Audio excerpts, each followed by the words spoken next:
Рассуждая о жизни и ее составляющих, разумный и действительно стремящийся к развитию человек определенно придет к выводу, что она состоит не только из повседневных рутинных дел, решения насущных проблем, рабочих будней и отдыха в подходящее для этого время.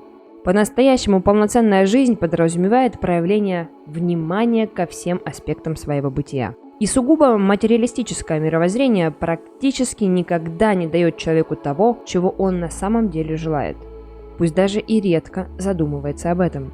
Ощущение глубинного счастья и гармонии, крепкого здоровья и долголетия, радости бытия и удовлетворения от каждого прожитого дня, духовного развития, осознанности и личностного роста во всех его проявлениях. Сегодня мы поговорим о том, как относятся к жизни действительно духовно развитые люди одной из самых таинственных и загадочных стран всех времен – монахи Тибета. Для того, чтобы информацию было воспринимать проще и легче, в данном видео вы найдете простые рекомендации и истины, которые разделены на две части – физическую и духовную, каждая из которых касается отдельного аспекта жизни. Физическая и повседневная жизнь. То, как мы действуем ежедневно, является основой нашей личности. Наши действия формируют наши привычки, убеждения, видение мира и понимание вещей. Они делают из нас тех, кем мы являемся сегодня. Чтобы сделать повседневную жизнь более гармоничной и наполненной положительной энергией, человек должен придерживаться нескольких простых правил, а именно избегать губительных физических действий, воровства, причинения страданий другим, следить за своей речью, не лгать, не вести бестолковые разговоры, не ругаться и не злословить. Исключить из лексикона нецензурные слова. Быть доброжелательным, остерегаться алчности, придерживаться достойных человека взглядов, не принимать желаемое за действительное. Помнить о том, что любое проявление негатива создает свои вибрации, которые оказывают воздействие на нашу жизнь. Правильно питаться, не голодать и не переедать. Соблюдать нормальный режим сна и бодрствования.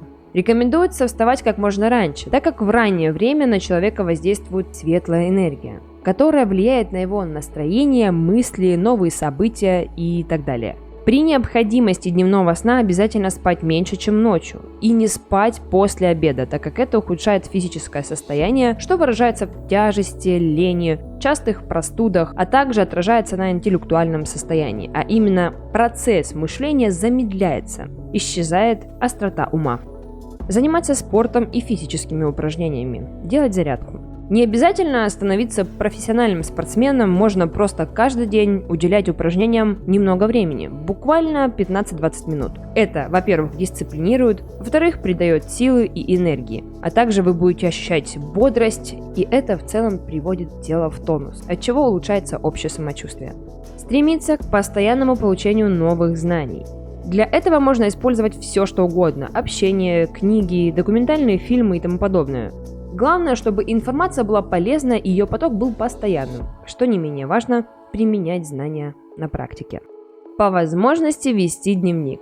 В этом заложен глубокий смысл. Ведя дневник, человек может глубже осознавать то, что с ним происходит, вникать в суть вещей, лучше узнавать самого себя и особенности своей натуры, видеть какие-то закономерности и делать выводы. Духовная жизнь. Духовный аспект жизни человека играет такую же важную роль, как и физический. Без понимания этого, согласно тибетским монахам, человеку будут сопутствовать неудачи, страдания, потери и боль. Итак, правила духовной жизни. Нужно понимать, что причины страданий и болезней человека кроются главным образом в неблагоприятных состояниях сознания, в негативных мыслях. Чтобы быть здоровым физически, нужно в первую очередь быть здоровым духовно. Для духовного развития рекомендуется регулярная медитация. Медитация успокаивает ум, очищает мысли, восстанавливает энергетический баланс, усиливает связь человека с высшими силами. Медитировать рекомендуется рано утром, сразу после пробуждения, но если не получается утром, то лучше выбрать любое другое удобное для вас время, чем не медитировать вовсе. Ежедневно самосовершенствуйтесь и практикуйте осознанность. Избавьтесь от пагубных привычек, будьте терпеливы, справедливы, благоразумны и мудры во всех своих действиях и мыслях.